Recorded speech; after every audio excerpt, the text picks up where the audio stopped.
Well, welcome to the Cash in Common podcast. We're here again with more information, more guests.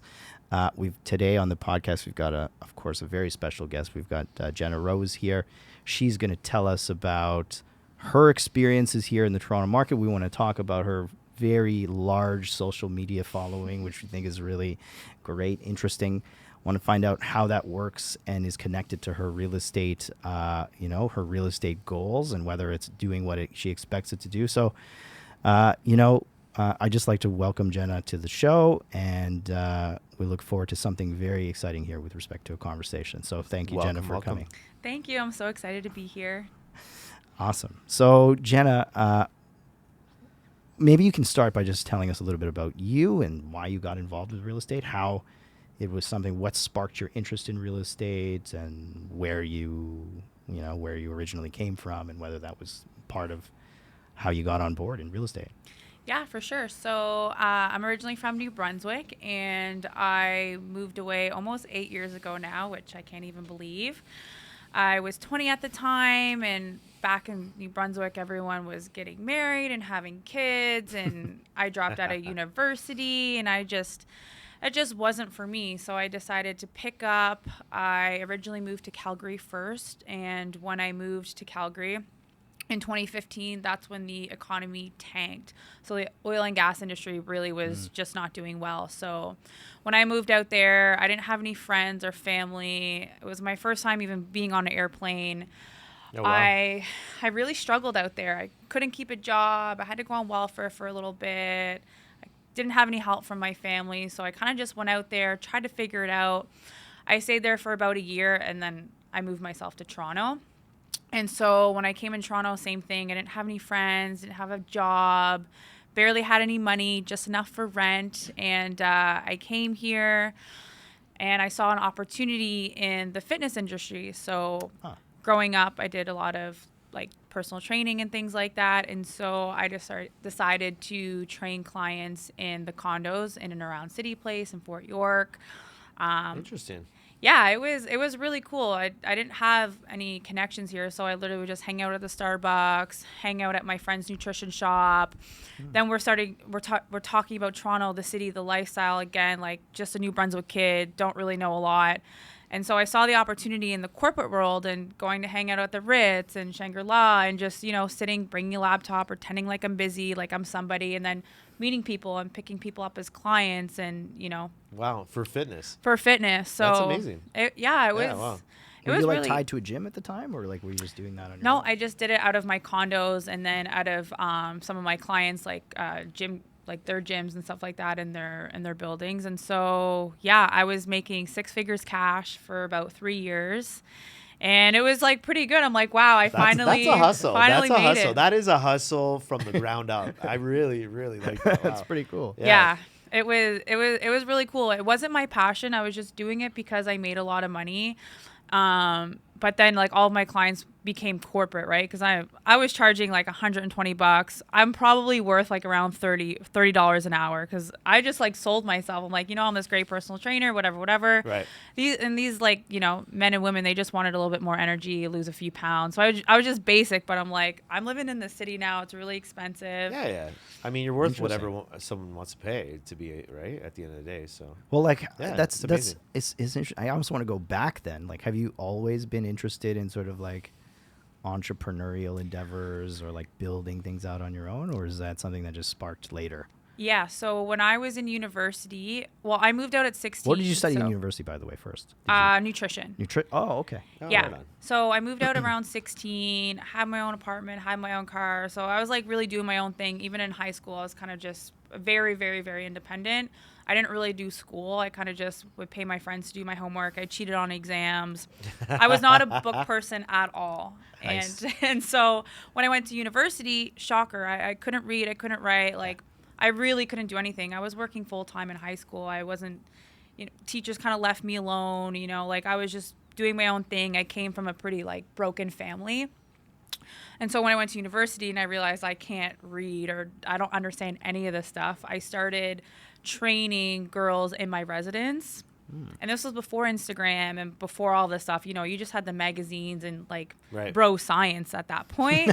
So I'm Bro writing out science, that's nutrition funny. plans for girls and like the residents because I was training for a fitness competition at the time.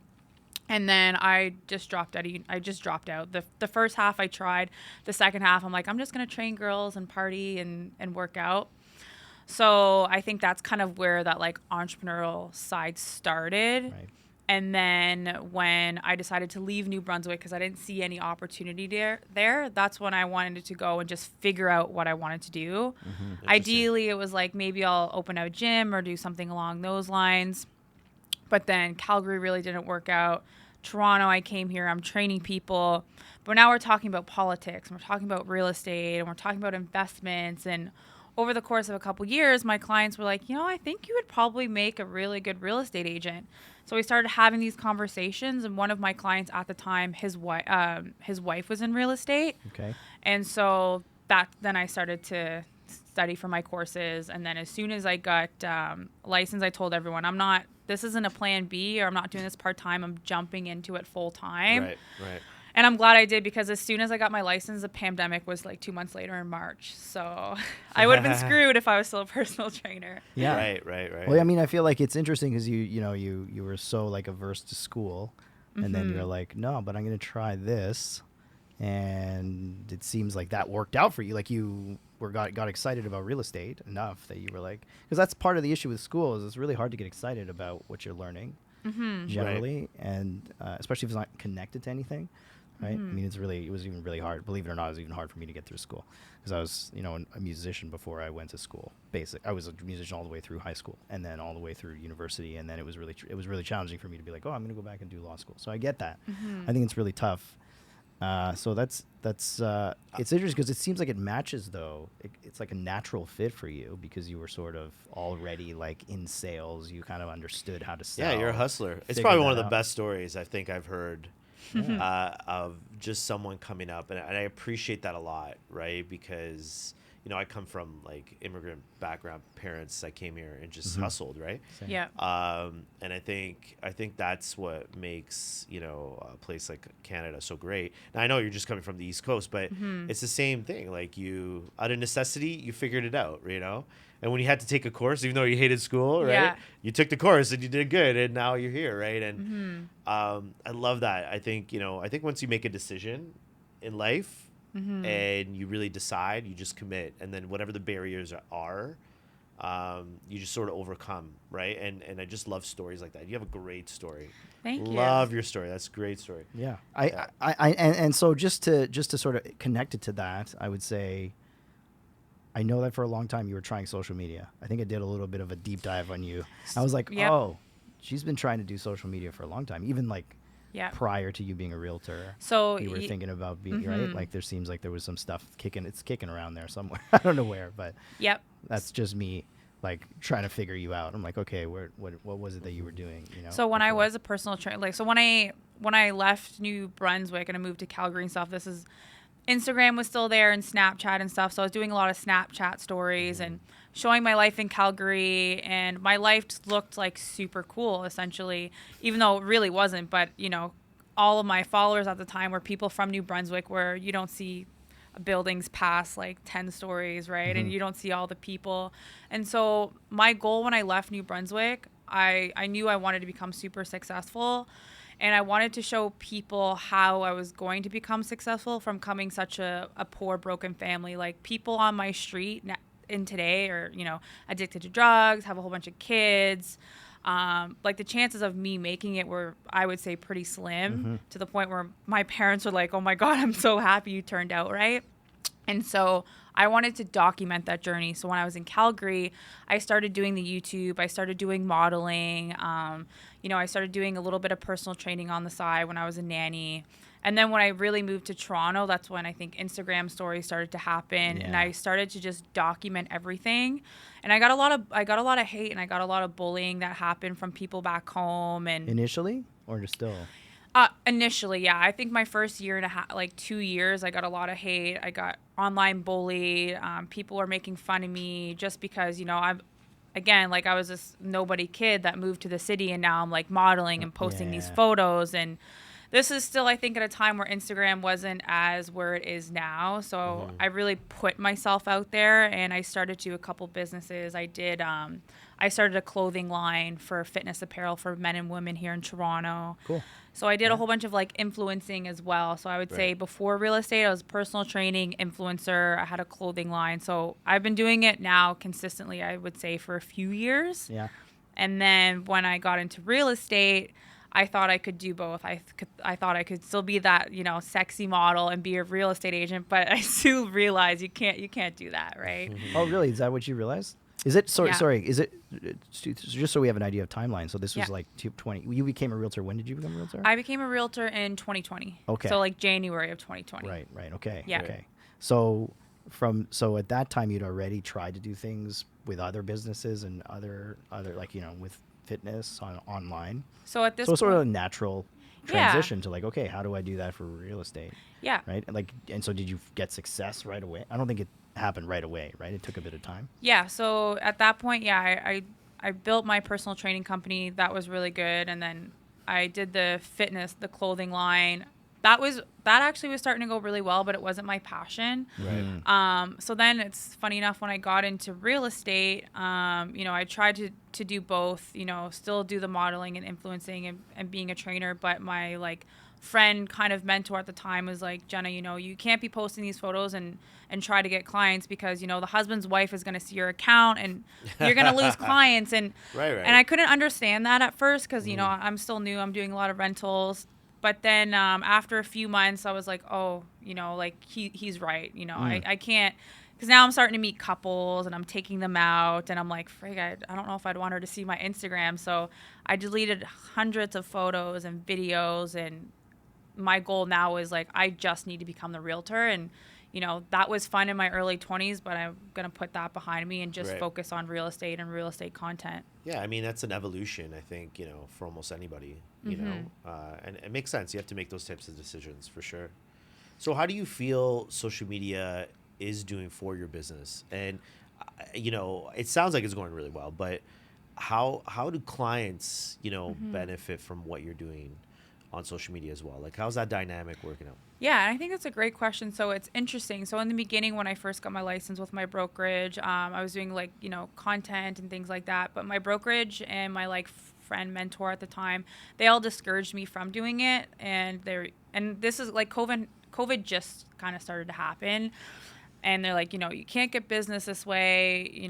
This isn't lead generation. You got to do the door knocking, the cold calling. This isn't going to work out. You're wasting your time on this content and videos. And I'm like, no, like people will be able to connect, blah, blah, blah, blah. And, they talked me out of it. So I did a little bit in the beginning, and then I really stopped for about a year. But I would still get, like renters and stuff like that through Instagram. And then it was about after a year, I was just like, what am I doing? Like, I know this can bring leads. I know this can bring, value to people. So I started to pick it up again. And I think the first year I really went heavy on that. I made, I think, like $130,000 in commission just from Instagram. Whoa. Wow, that's pretty amazing. And that was like a full year of being consistent and, just really like sticking to what I believed in. And then Like, So that's just straight like leads giving you, like that's from leads coming through Instagram, or like you just also have other, Yep. are there other ways in which it was monetized, or is it? Yeah, so what I would do, which is kind of like my little secret sauce, is so I would just like hashtag Toronto girls, Toronto business girls, like local Toronto girls, whatever it was, and I would follow these women on Instagram, and now I'm like replying to their stories and their photos. Oh my God, you look so cute. Engagement is so key, right? Where's that bag from? Because I'm a girl's girl, and so I just started doing that, following these girls, Right. building relationships. 3-4 months. Oh, hey, I'm actually looking to buy. Hey, I'm looking to sell. Right? I never once talked about real estate, but I'm building this relationship through messaging.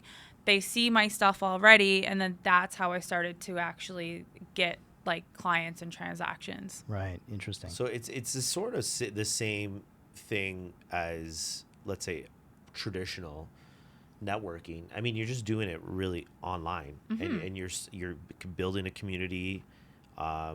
And I think that's really great, because your story is really about coming here and not knowing anyone, And obviously, you started off by just networking, as you mentioned. It's a form of door knocking, right? Like, Yeah, it's a form of door. Yeah, like exactly. you're still like, I mean, like, to DM someone, like, I don't know, that's kind of what I do, right? Like, that's how I met you. Yeah.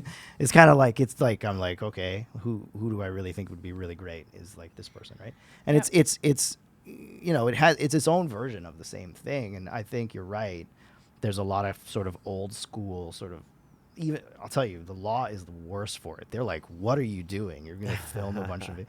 They were like, "Oh, cool, you do that. I don't know how that works." Like, Yeah. it's very like, no, you got to like pound the pavement and talk to these people and go here and have lunch, which is, I do that too. But it's, it's a world that, like, if you don't know anything about it, it can be very like surprising what comes of it. Yeah. Right? And I definitely would say now, because of COVID and everything did become online. So now it's funny. Now everyone in my office is doing content and they're asking me Yeah. my advice and my tips and Right. stuff like that. And it's kind of just like a little smirk Cool. because now everybody's doing it, Great. right? And so Right. it's the new way for people to connect. You can really get to know somebody. My whole real estate career pretty much has been through COVID. It's only this year that I'm finally able to like Come out meet and do people stuff. for the first Right. time. And now I'm starting to meet clients or people I've talked to online, and we're like, this is our first time meeting each other. I feel like I know your whole life, but it's our first time physically meeting. Yeah, Which that's is so amazing. funny. Well, and this is, you say, I just to backtrack on this point, which is, you were talking about how you can't, as a realtor, or you may lose clients if you have certain kinds of marketing, right? So it's like, okay, you can't just like be half naked and be a realtor, right? Yeah. Just relying. I mean, I think the question I really have for you is what do you think it's like for women in this industry to build out a real estate practice? Because I do think that there's a lot of realtors that are not doing what you're doing and trying to rely on just beauty alone. Like, it's great to be beautiful. That's true. That's very like pervasive. People will like, you're very attractive as well, right? So you could just be like, well, I'll just make pretty pictures. You know what I mean? Yeah. But you sort of took it a step further. And so you're creating value in a way that's a little bit different. And I wonder whether that's a challenge for women, because it's like they worry that they have to rely on their looks in order to get things done on Instagram, other social media too.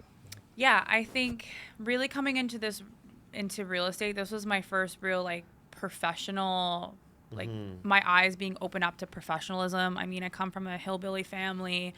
When I was a personal trainer, it was just one-on-one with people, but being exposed to this like professional world really did like change my views and seeing how women have to operate opposed to men. I definitely think that if you're an attractive woman, you're always going to have men that are going to want to just work with you because of your looks. And I think you do have to kind of watch what you post at the end of the day, because you don't want to get those creepy people, or you don't want to get the wrong clientele coming to you. Yeah. And I think it just depends on your person and what image you want to put out there. I try to have a little bit of everything. I try to have a little bit of like my dorky side, the funny videos. I like to be educational. I like to have a little bit of like flirty, sexy content, if I'm showing a house in a nice dress. Sure. But I don't want to just be seen as a hot real estate agent, because I want people to take me seriously. I want to be able to sit down with an investor who has a lot of money and can respect me and trust me.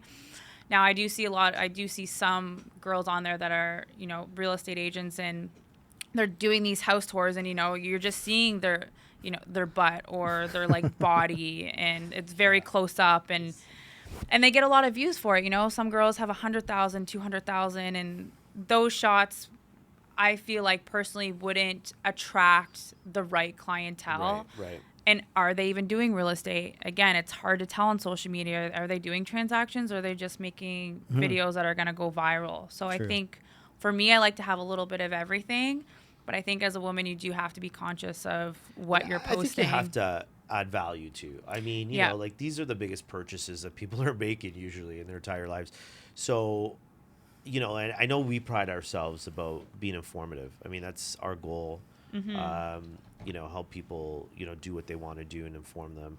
So, I mean, when you have your clients, as you've gone through this process on social media and selling homes and attracting clients, what kind of feedback, what kind of value do you feel like, you're adding, with your social media? Because, it's great to show a house, I guess, and there's loads of videos of that online, right? But what do you think you're specifically doing that's working for you? Because that's quite successful in my opinion. You agree? I mean, to make that kind of money from just That's Instagram super, leads, isn't it? like Oh, that's great. I mean, phenomenal. almost anyone would want that. So you're obviously doing something really, really well. So what is that? You mentioned your secret sauce with the hashtags, but I Yeah. know there's more to it than hashtags. Yeah, 100%. So again, it's, following, again, I'm just following the girls because if I follow some random guys and start commenting on their photos, they're going to think otherwise. But yeah, so again, because I'm following a lot of people. So it's like kind of like almost like database because it will go from, I'll be adding girls on Instagram. I'm starting to build a relationship. I'm making different types of content. And then it comes to a point, then I can actually add them into my database and say, hey, we've been connecting for a while. Then I'm getting their home address. I'm getting their phone number. So then it becomes to that point. And so I think what I'm doing maybe a little bit differently is I don't have a niche. So my Instagram isn't very niche specific. I do, I'll do when I work with my my video guy, we'll do a couple videos that are value, So we're talking about the market. Maybe we're talking about interest rates, whatever that kind of looks like. Maybe some tips or tricks. We're talking about Airbnb. And then a couple will just be like fun, dorky, funny videos for April Fool's Day. I kind of just made one making fun of realtors, right? And then maybe just some like motivational stuff because I still love fitness. I still love, Right. that type of content and just being real and vulnerable. So I'm getting a little bit of everything. And then my goal is, if I'm getting someone off of like a motivational post, I'm really big on energy and law of attraction. Maybe they're going to give me that follow and then they're going to see sprinkles of real estate stuff and they're going to see, oh, she's a realtor, and hopefully that can spark up a conversation. Interesting. That is interesting. You're big on the law of attraction. That's interesting. Where does that stem from? Did you read something about that, or is there a book that's comes to mind there? Yeah, so it was so interesting. My mother growing up, I didn't have to go to school. I didn't have to do homework. I could kind of just do whatever.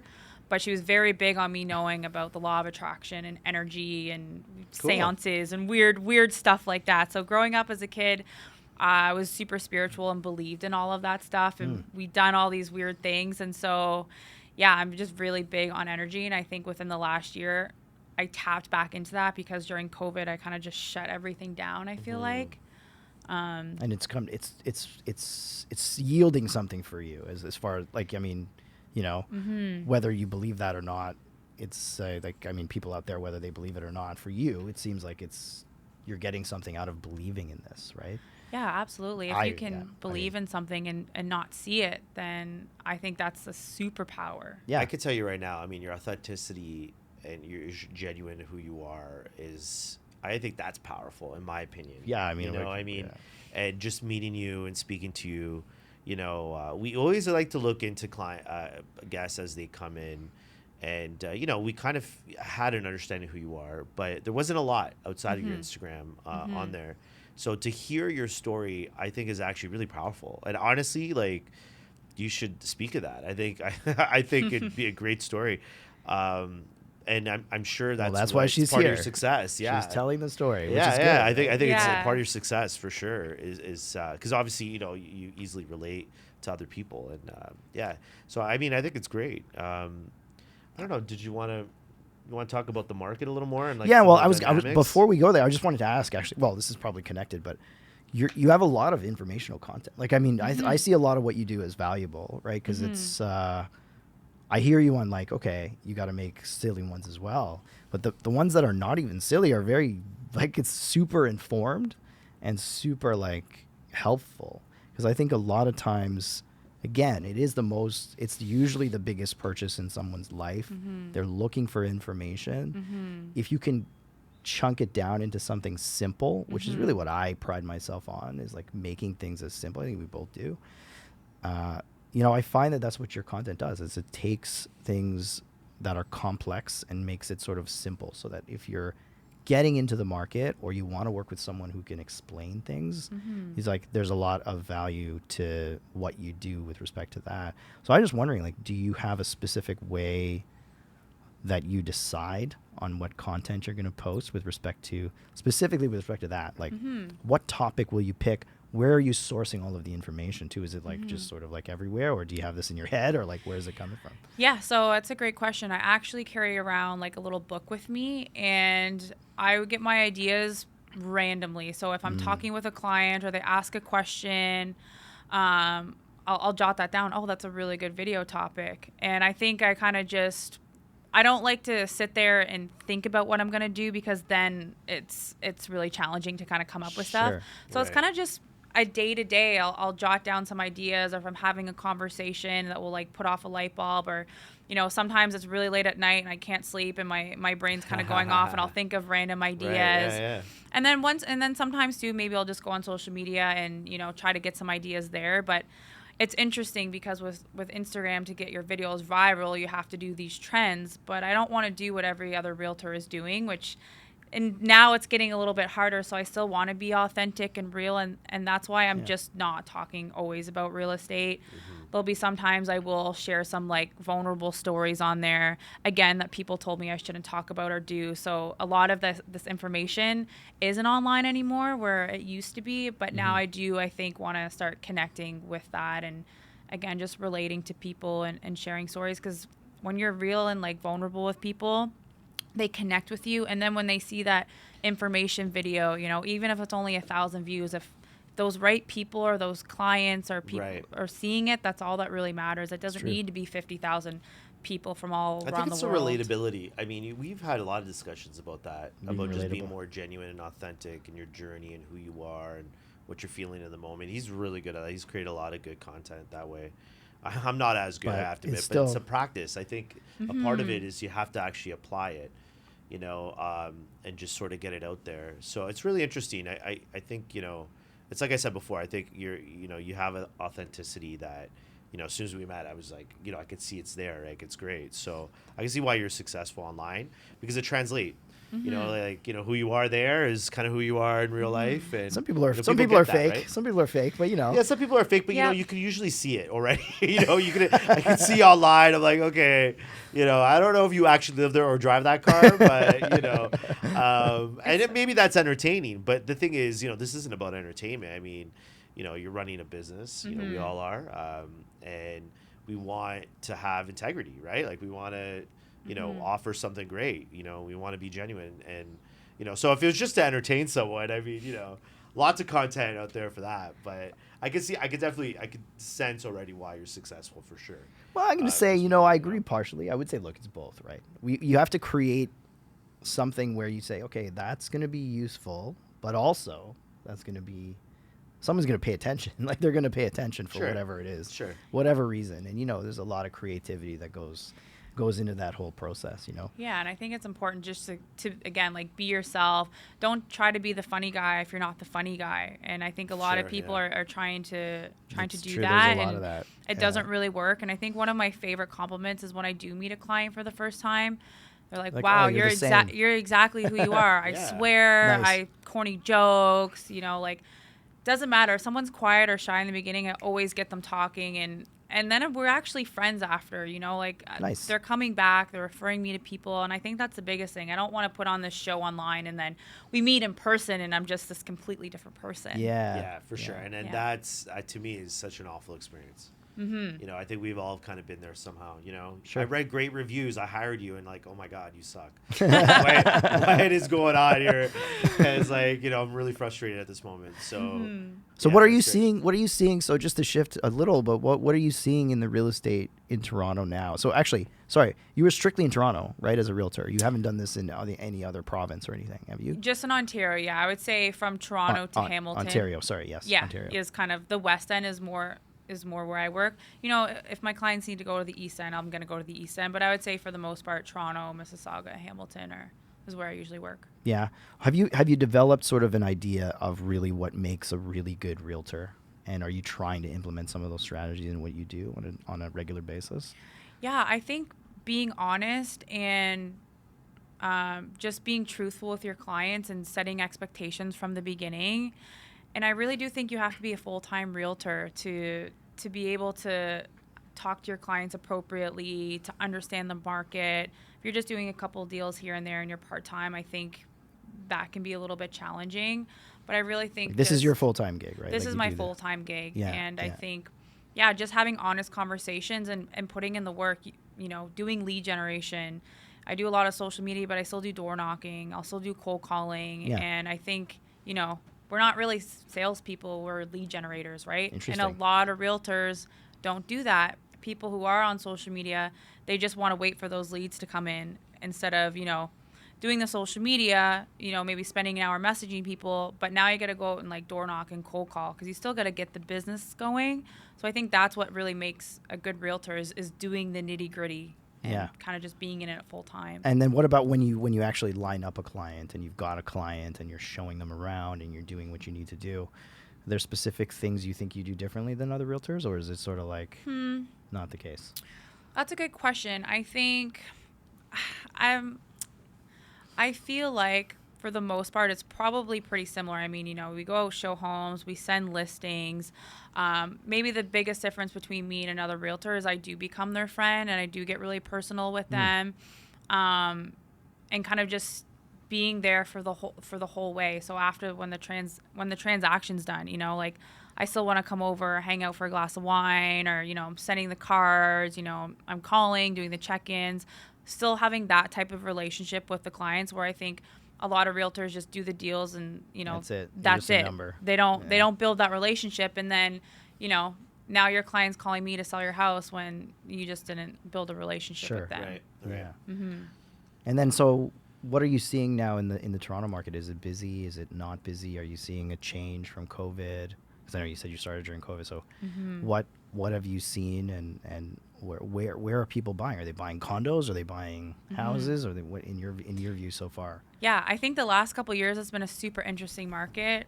We saw when COVID happened, a lot of people sold their condos because the world was ending and no one really knew what was going on, and that was really interesting because then the condo market tanked. Well, didn't tank, it dropped about 10%. Right. But then it picked back up like 8 months later, right? The prices were kind of back and whatnot. So I think over the last year, obviously everyone knows interest rates went up, prices went down. The fall market, as we were talking about earlier, it was pretty dead. It was actually a little scary and concerning for a bit. But now I would say probably since the first week of January, it was a speculation. And I made a story about it. I'm like, I don't have a crystal ball. I don't know if the market's picking up, but I'm getting more phone calls. Right. Now I'm seeing more showings happening. And so I was starting to really watch it week over week and then talking to colleagues in other parts of the city. And then by, like second week of February, it was like pretty busy again. Like it was really picking up, I should say. Interesting. Yeah. And now in the last couple months, it's been really busy. Buyers getting pre-approved. The deals for condos. Summertime, just like the deals for condo so. are pretty much over. Houses are flying off the market. You still see a shortage of are you still do clients have demands and then you're like, oh, we don't have enough properties here to show you? Yeah. That's still happening? That's still happening, and I think that's going to happen for the next while. Yeah. I think we just have so many people now, and we just don't have enough supply. So I don't think this is really ever going to go away. I think there's a little bit more supply than there was a couple months ago, but again, I don't think we're going to see this influx of inventory. That's why I go door knocking, because I have clients who want houses and we can't find them. Find those houses. And I'm tired of showing them every weekend, so I'm trying to find them a house. Trying to find the houses. Well, that's the way to do it, right? Yeah. You got that's what I think that's what a good realtor will do, right? Is be like, oh, I care about finding something for my clients. Yeah. I'll do what I need to do, even if that means I got to knock on this door to figure it out. That's and how I many think prices realtors say that? too. When it was slow, it was hard to get buyers to come out because whoever was listing obviously just had to, right? The confidence was very low in the market, but that was creating, some prices were going down. It was creating opportunity, in my opinion. It's interesting now because we're getting more phone calls too, and it's the market's sort of brewing, right? But again, the supply and demand issues are still there. Yeah. So suddenly, you're starting to get more buyers and you're trying to get those listings. but it's creating that shortage. And guess what? The friction of prices are starting to go up again. So it's just interesting. I find, and I don't know if you're finding this too, is that buyers are starting to come out, and are you actually seeing prices starting to increase again? Yeah, well, since January from now, you can say the average condo in Toronto is up around 6%. Yeah. And then certain pockets for houses and stuff is almost up like 10 to 12%, right? So the prices are going back up. And it's interesting because I have a couple my friends who do stocks and day trading and stuff, and, going back and forth, the market's crashing, this and this, you shouldn't be telling people to buy. And I'm like, it's a supply and demand issue. This is going to be very temporary. And I feel like I didn't think the market was going to pick up this quick. I was thinking fall, maybe the first of next year, but it's busy. I'm seeing 21 offers on a condo. Crazy. Right? Wow. I'm seeing like 30 something offers on a house, and that's consistent now. Every condo has an offer date. If it doesn't have a offer date, it's like, what's wrong with the property? Isn't it a bad location? Is there something wrong? But I would probably say now at least 85% of condos and even most houses in the GTA are having offer presentations now, and they're selling for the most part. And is that like reaching outside of Toronto? Like, are we starting to see that in Mississauga, Oakville, Burlington? And how are those condo markets? Because a lot of those condo markets, for example, rely on people like moving to the city every day on the GO train, and stuff like that. And And there's an influx of that again, right? Like there's. Did you feel like? I mean, I don't know. You're working downtown. You were just on the GO train, actually. Yeah, I know. Well, I it's don't true. know. I got here on the GO train. And, Was it busy? I mean, I didn't come on rush hour, but I'll tell you, the parking lot when I got there was pretty full. Yeah. So I mean, that's a good sign. But are you seeing that translate into prices increasing in those suburban condo markets? Again, relying usually around transportation to the city and commuting and stuff. Yeah, absolutely. Now because of COVID, a lot of people are now doing the hybrid system, right? So I would say in those little pockets, again, it's not as busy as Toronto, and prices aren't going up as fast, but houses for sure, Mississauga, Hamilton, they're having offer presentations, they're selling. The condo markets are a little bit slower, but they're still moving. Now, not all of them, I would say, in like Mississauga, Hamilton, Oakville are having offer presentations, but they're not sitting on the market for 2 months anymore, right? Maybe they're sitting on the market for 30 days or 15 days, and they're still selling relatively pretty quickly at a good price. I would say now, just because a lot of people, again, they're doing the hybrid system, they're coming into the office 1 or 2 days a week.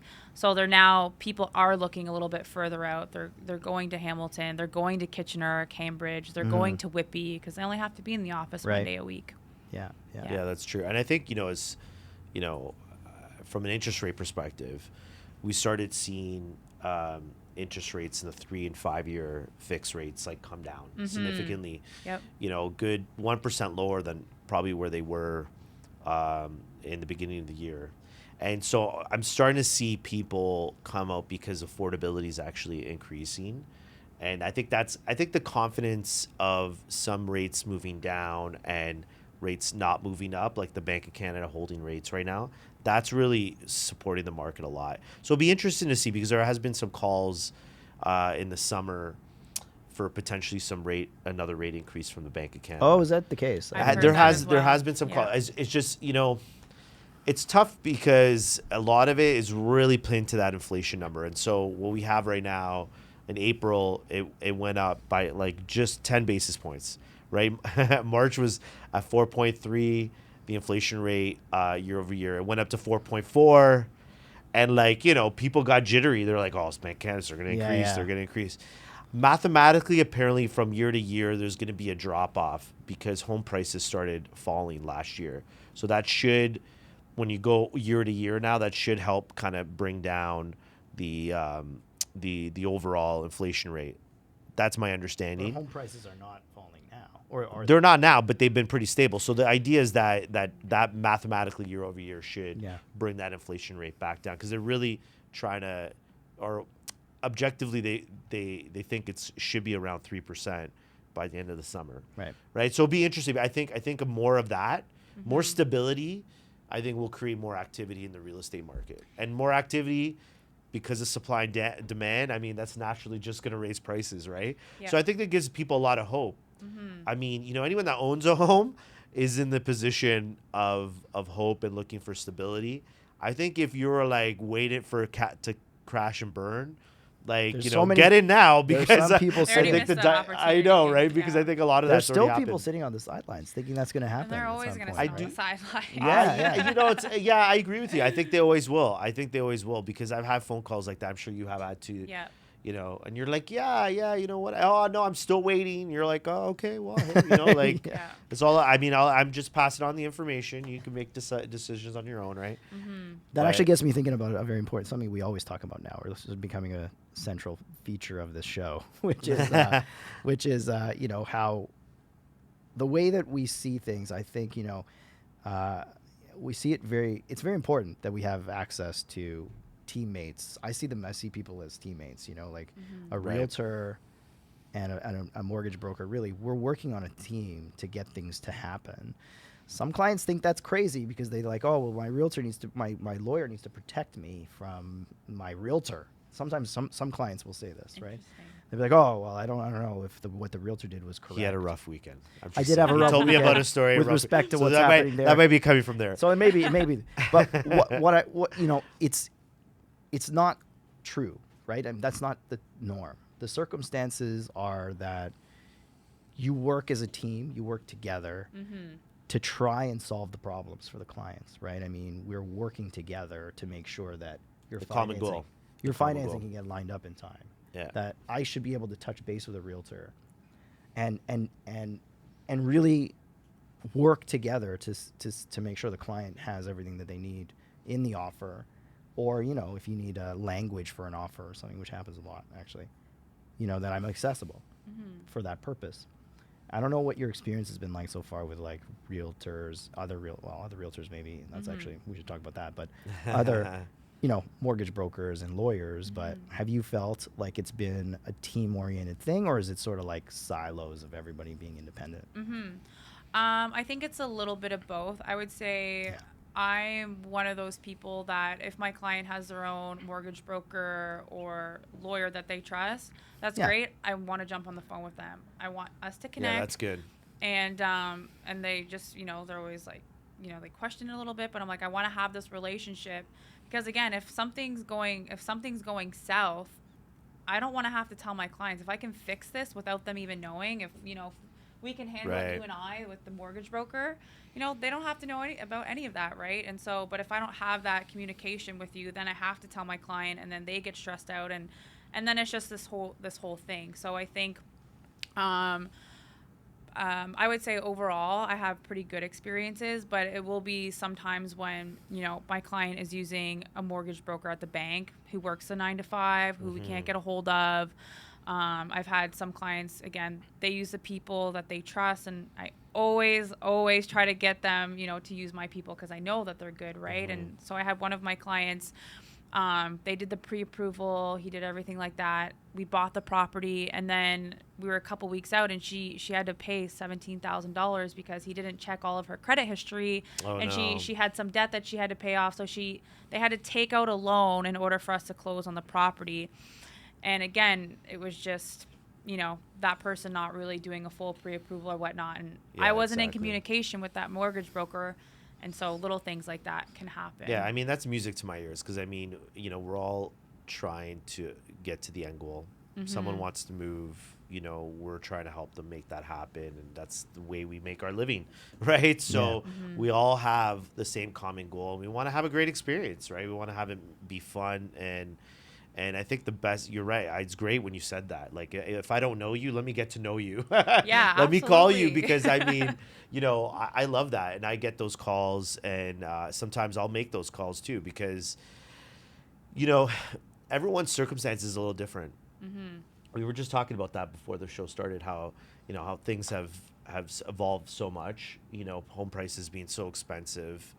That creates a lot more dynamics on the financing side, right?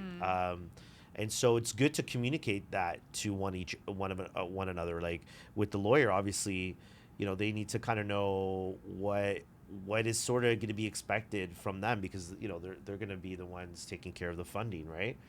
And there's stuff that comes up all the time. And Ryan and I are really good at communicating with one another to make sure things closes.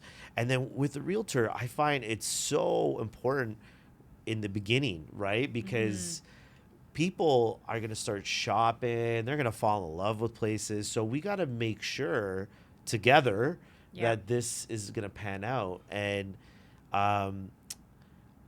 managing expectations around that, I think, is key, because stuff isn't so clean cut. Not every client, but there's a lot of people that might need some exceptions and pull around certain issues. So it's hard to be like, I'm going to go firm on deals. I know that's a big topic in your world, right? It's the earlier the better then, right? Yeah. So it's like, okay, understand, like, let's all be on the same page here. If you go firm, here's like, I always kind of give people like, here's your percentage of this working out the way we planned out here. Yeah. There's a small little chance it works out another way. You understand that, you appreciate it right up front, everyone knows. So there isn't that element of, let's say, surprise when an issue does arise, because it might just come up, right?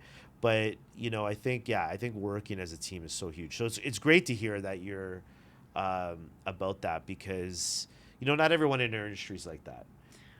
And they're simply like, I don't know, they feel like they're wearing a cape or something and they're flying around. It's just, I don't know what it is, right? But you know what I mean? Like, there's this ironclad sort of mentality that happens in our industry, but we have to be all working together to a common good. I think that's so important. So it's great to hear that you're about that. I think I think it's not impossible that things can fall apart with respect to a relationship. Like, so that can happen, right? It can happen. I mean, I had some clients, they don't trust their realtor right now, so they don't want to deal with the realtor. He had a bad weekend. Did I mention that? Did I mention he had a bad weekend about that? I'll talk to you about that after. But, I know a good realtor. But, they're so far down the road. The buyer representation agreement is signed. The deal is sort of like already on the table. They've gone, right? And now they're like, oh, I don't, right? So it's sort of like I very much value the team element, but then I'm like, okay, do I have to switch gears now and be the guy protecting the client, because the client also, we want to protect the client. Everybody wants to protect the client. You want to protect the client too. Yeah. And if the client feels like they're not getting service somewhere, or they feel like something was unfair, or they've a loss of trust, it gets really tricky, right? Then you got to manage it. But that's rare. And I think what clients need to understand is, that's not the norm. That's not the circumstance, because usually with respect to conflict and objectives, we're all sort of down the same road. We're trying to get everybody where they need to be. And, clients shouldn't feel uncomfortable with the fact that I'm calling your realtor, speaking to the realtor. We're not trying to create an environment of uncertainty. We're trying to create something stable. And if there's something that's missed, usually, this is the case, we want to try and catch that as early as possible, so that people aren't sort of left holding the bag in the end.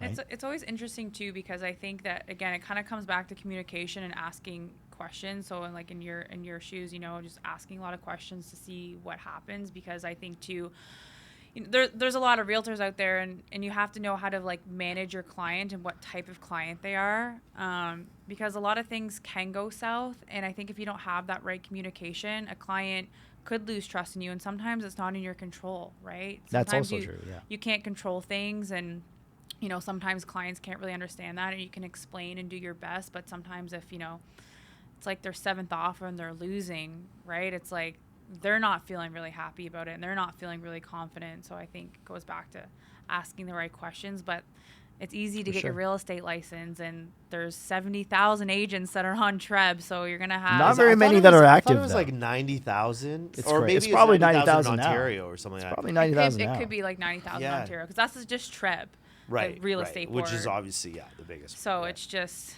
there's a lot of realtors out there, and a lot of them are just doing it part time, and and you have to know how to do real estate, but you also need to know how to build a relationship and how to talk to people as well. Like I've been on YouTube, like different personality types, so I can try to connect with everybody. But again, very smart. But a lot of people won't do that little extra homework, right? Know if they have like a high A client or whatever it may be. Communicating with certain people for sure. Like, I mean, I was a paramedic for 13 years, and that was the knowledge that you got from that, right? Is you have to sort of know how to play the roles to kind of get people to understand what's best for them, but still let them have that autonomy, right? Your Because they leg need is to- bleeding out, sir. Yeah. You'd be surprised. I mean, that's a whole other podcast if you ever want to start one of those. But, you know, I think it's great to hear other professionals realize that, like, you know, we're all working towards a common goal. Like, I don't know how many times I've heard from clients in this position where, like, you know, you mentioned they've lost on 7 offers, right? And it's tough. I mean, it's coming back incredibly as that is. It's Too coming soon. back, but It's too soon. Too soon, exactly. I mean, this was the norm, like, for years. Yeah. And I feel like that's the trend, really, is a hot market for years and it brews up and there's some sort of meltdown and then it just picks right back up when the fire's out, right? But that being said, you know, where I get clients come back that, like, you know, and say, oh, my realtor's really frustrated with you because we keep on losing. They want me to work with someone else that can get more creative financing. I'm like, well, why didn't you just call me? I mean, let's discuss this. Yeah. Right? Yeah. Like, we can figure it out. I mean, you got to be comfortable. Like, when the word creative comes into financing, you might as well just, like, replace that with expensive, okay? Because, you know, like, and there has to be, like, a degree of knowledge that's passed on through that process. So I think it's really good to hear professionals that want to work together more than, you know, try to get creative for an end goal. And it's tough because I think a part of the problem where you get, let's just say things get a little shady, you know, from financing and realtors and pressure on clients is that, you know, there are 70,000 people on Treb, sorry. And, you know, they're all trying to make a living, right? Yep. Some of And them. when you, Yeah, some of them. well, some of them, but so I think part of the issue is that there's only so many clients. And when times are good, but when times are slowed down and you see less volume happening, I feel like that's when people as professionals start losing some integrity. Oh, you yeah. know, and I know we all have stories about that, right? He had a rough weekend. I can tell you stories too, and goes on and on. And it's really just awful to see that because no one really wins in that situation, right? Because, like, the client is just, you know, they're going to probably get beat up if it's not the financing or if it's the property, you know, and it just makes a bad mark on everybody in the industry as a whole, right? And it just hits, those are the stories that get the headlines, not the happy couple that move in flawlessly, no issues, Yeah. really happy. You know, it's great when you get the Google review, but that's not hitting the Globe and Mail, right? So I think, you know, I think stuff like that is really important, you know, and it's true. We've been talking about it a lot lately because I feel like we work more as a team as time goes on, and it's important, you know. I think it's just an in important the profession, right? It's an important piece for clients, I think, to know about because a lot of them get paranoid. Well, by the time they get to my office, they're sometimes are like, oh, like, I don't know if all of this went right. First of all, that's weird, right?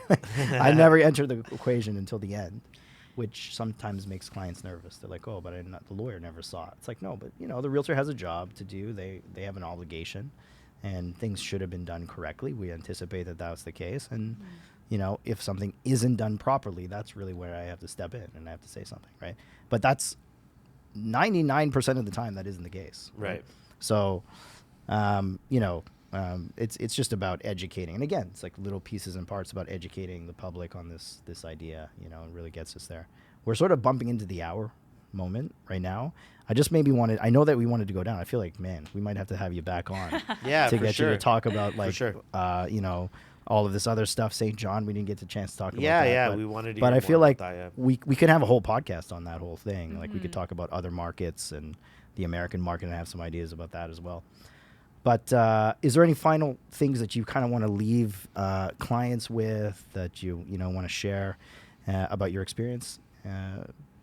Anything? Yeah, I would say I think it's super important if, you know, if you can afford real estate and everything makes sense to you, you know, get into the market sooner than later. Don't try to wait for that magic time or for the market, you know, to crash or whatever it may be. And find someone that, you know, that you trust and that you can relate to and work with. And I think if you have that, you know, that recipe of, having people that you trust, your mortgage broker, your lawyer, a good real estate agent, then I think, that's the best time to get into the market. People always ask me, when should I get into the market? And, I always say when it makes sense for you, and that looks like, your career's in place, you have the finances in order, you have people that you trust, you have a good team, then go out and make magic happen. Yeah. Because it's a lifelong decision, isn't it? It's a lifelong decision. So once your life is set up, get into it, right? Yeah, that's a good answer for sure. And I think we live in a city where supply and demand is always going to be an issue. I don't think our government is really trying to help our supply issue.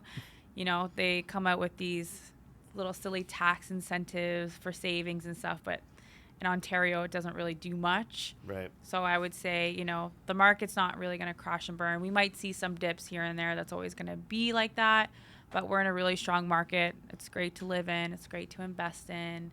And the time to buy real estate was yesterday. That's a classic line. Plus, right? it's a cycle, right? It's a cycle. Yeah. It's a cycle. Things will turn around again, right? Even if they're crazy. Yeah, right even now. if you bought in the high, because we have clients that did. For sure. Just take your time. Like, you bought it because you can afford it at the moment. You're making it work. Keep on making it work. And 10 years from now, it won't be a bad decision still, right? Like, you'll have enjoyed your home, and it would paid off from an investment perspective for sure. Yeah. Well, that sounds like a good place to end. Jenna, thank you so much for coming on the podcast. Thanks for having me. I appreciate it. It was great. And, Great talking with Jenna. We look forward to, maybe we'll welcome you back again if you have time, that. or you're going to be too famous for us, and maybe we'll come back on. But hopefully we'll invite you back on again, and it'd be great to talk to you again. Yes. We'll talk about the New Brunswick market. Yeah, let's do that. That'd be Nice. great. Excellent.